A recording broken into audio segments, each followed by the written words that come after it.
الحمد لله رب العالمين والصلاة والسلام على رسوله الكريم وعلى آله وصحبه أجمعين ومن تبعهم بإحسان إلى يوم الدين. أعوذ بالله من الشيطان الرجيم. بسم الله الرحمن الرحيم.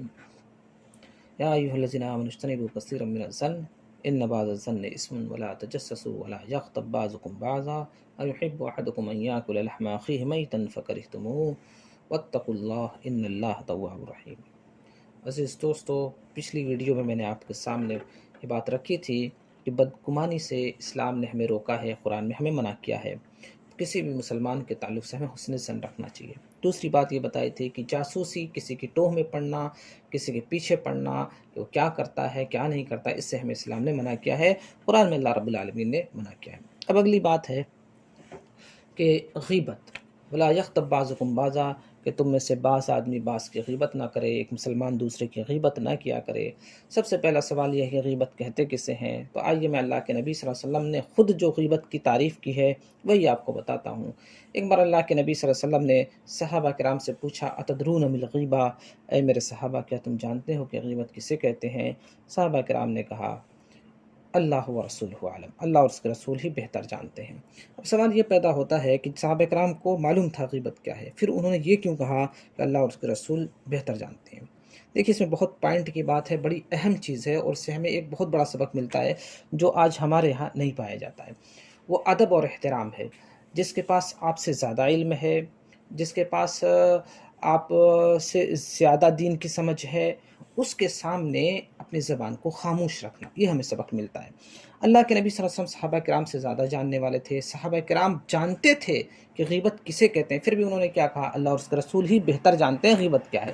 یہ ادب اور احترام کا تقاضا ہے. تو ادب اور احترام میں صحابہ کرام نے کیا کہا؟ اللہ اور اس کے رسول بہتر جانتے ہیں، اس لیے کہ اللہ کے نبی صلی اللہ علیہ وسلم ان سے ہر اعتبار سے افضل اور بہتر تھے. پھر اللہ کے نبی نے کہا، جواب دیا، ذکر کا خاک بما یکرہ، غیبت اسے کہتے ہیں کہ تم اپنے بھائی کے تعلق سے ایسی بات بیان کرو کہ اگر اسے پتہ چلے گی تو اس کو برا لگے گی. تو اگر کوئی انسان اپنے کسی بھائی کے بارے میں ایسی بات بیان کرتا ہے، اگر اسے وہ بات معلوم ہو جائے گی تو اس کو بری لگے گی، یہ غیبت ہے. صحابہ کرام نے کہا، ان کان فیہ معقول افرائیت ان کان فی اخی افرائیت ان کان فیہ معقول، اللہ کے نبی آپ کا کیا خیال ہے اگر وہ بات جو میں اپنے بھائی کے تعلق سے کہہ رہا ہوں اس کے اندر پائی جائے تو؟ اللہ کے نبی نے کہا، اگر اس کے اندر پائی جا رہی ہے تبھی تو غیبت ہے. وَإِن لَّمْ يَكُنْ فِيهِ مَا تَقُولُ فَقَدْ بَهَتَّهُ، اور اگر اس کے اندر وہ چیز نہیں پائی جاتی تو یہ الزام ہے. معلوم یہ ہوا کہ اگر کسی کے اندر کوئی عیب ہے، کوئی برائی ہے، تو اس کو بیان کرنا غیبت کہلاتا ہے اس کی غیر موجودگی میں. اور اسی طریقے سے اگر اس کے اندر وہ عیب نہیں ہے جو لوگوں کے درمیان بیان کیا جا رہا ہے تو الزام ہے، بہتان تراشی ہے، اور یہ اس سے بھی بڑا جرم ہے. اب ایک چیز یہ ہوتی ہے کہ غیبت کیسے ہوتی ہے؟ دیکھیے، غیبت زبان سے ہوتی ہے، ہم زبان سے کرتے ہیں. غیبت لکھ کر بھی کر سکتے ہیں، کی جاتی ہے، دوسروں کی برائیاں کی جائیں، دوسرے کے عیوب بیان کیا جائے، لکھا جائے اس کے تعلق سے. ایسے ہی ہاتھ کے اشارے سے کرتے ہیں، آنکھوں سے کرتے ہیں. کوئی انسان گزر رہا ہے، آپ نے کسی کو اشارہ کر کے بتایا اس کو کہ دیکھو اس کے اندر یہ عیب پایا جا رہا ہے، یہ بھی غیبت ہے. اشارہ آپ نے ہاتھ سے کر دیا اس کے کسی عیب کی طرف، یہ بھی غیبت ہے. تو غیبت کی کئی قسمیں ہیں، اور غیبت بہت بری چیز ہے، انتہائی بری چیز ہے، اس سے بچنا بہت ہی ضروری ہے. اس لیے کہ یہ ایک ایسی چیز ہے کہ یہ کبھی معاف نہیں ہو سکتی. اگر انسان جس کی غیبت کر رہا ہے اس سے معافی مانگے بغیر ہی مر گیا تو پھر وہ معاف ہونے والی چیز نہیں ہے. ایسی چیز قیامت کے دن اس کی سزا ملنی ہی ملنی ہے. اس لیے غیبت جیسی چیزوں سے پرہیز کرنا بہت ضروری ہے. اب غیبت کہے کسے؟ جیسے مثلا کسی کے کپڑا اگر خراب ہے، آپ نے اس کو اشارہ کر دیا اس کی برائی کی، کپڑے کی، یہ بھی غیبت ہے. کسی کے جسم کی برائی کی، یہ بھی غیبت ہے. کوئی بہت لمبا ہے، آپ نے اس کی برائی کر دی اس کی غیر موجودگی میں. کوئی ناٹا ہے، اس کی برائی کی، وہ غیبت ہے. کوئی موٹا ہے، اس کی جو بھی چیز ہے، آپ اگر کسی مسلمان کسی کے تعلق سے بولتے ہیں اور وہ اگر اس بات کو جانے گا تو اسے بری لگے گی، یہ غیبت کے اندر آتی ہے. ایک بار کا واقعہ ہے کہ اللہ کے نبی صلی اللہ علیہ وسلم سے حضرت عائشہ نے کہا، حسبک صفیہ، آپ کو تو بس صفیہ ہی کافی ہے. صفیہ حضرت عائشہ کی سوکن تھی، سوتن. ان کو بولا کہ آپ کو تو حضرت صفیہ ہی کافی ہے، اور ان کے ناٹے ہونے کی طرف، پست قد ہونے کی طرف اشارہ کر کے کہا. اللہ کے نبی صلی اللہ علیہ وسلم نے کہا، لقد قلت کلمۃ لو مزج بماء البحر لمزجته، تم نے ایک ایسی بات کہہ دی ہے صفیہ کہ اگر ایسا کلمہ ہے، ایسی بات ہے، اگر اسے سمندر میں بھی ڈال دیا جائے گا تو سمندر کا پانی بھی کڑوا ہو جائے گا۔ یعنی غیبت اتنی بری چیز ہے کہ اگر اسے سمندر کے اندر بھی ڈال دیا جائے، اسے ایک جملے کو، ایک لفظ کو، تو سمندر کا مزہ خراب ہو جائے گا، جو اس کا مزہ ہے وہ بھی بگڑ جائے گا، اتنی بری چیز ہے۔ معلوم ہوا کہ غیبت بہت ہی بری چیز ہے، اس سے احتیاط کرنا، بچنا بہت ضروری ہے۔ ایک حدیث میں بیان کر کے اپنی بات کو ختم کر دیتا ہوں۔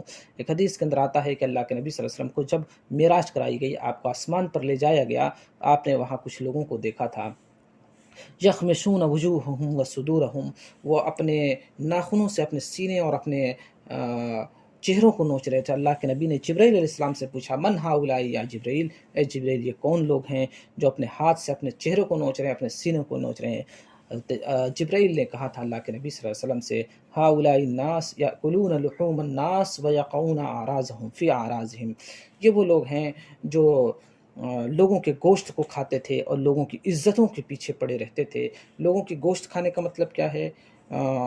غیبت کرنا، اس لیے کہ غیبت کرنے کو قرآن کے اندر لوگوں کا گوشت کھانا کہا گیا ہے۔ ابھی میں اس آیت کی تشریح کروں گا جس آیت کے اندر یہ بتایا گیا ہے کہ غیبت کرنا یہ مردہ بھائی کا گوشت کھانا ہے۔ تو اللہ کے نبی صلی اللہ علیہ وسلم سے جبرائیل علیہ السلام نے بتایا اور کہا کہ یہ وہ لوگ ہیں جو لوگوں کے گوشت کو دنیا میں کھاتے تھے، انسانوں کے گوشت کو کھاتے تھے اور ان کی عزتوں کے پیچھے پڑے رہا کرتے تھے۔